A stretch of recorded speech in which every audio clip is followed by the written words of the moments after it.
Хайде днес да си направим един бърз обяд класика. За целта първо включваме фурничката да загрее.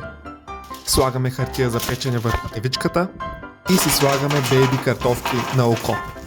Връщаме обратно в пакетчето, понеже малко прекалихме с дозата.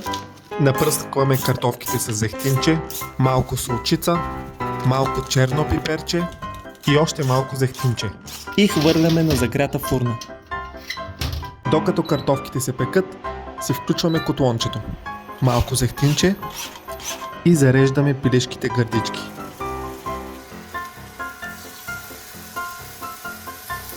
След около 3 минутки и половина обръщаме.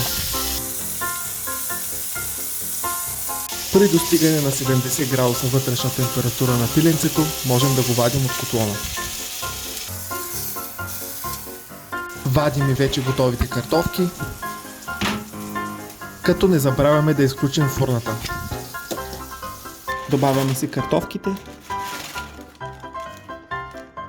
Добавяме и черите доматки, останали от предните две рецепти. И получихме този прекрасен, нисък на мазнини обяд. Да ви е вкусно!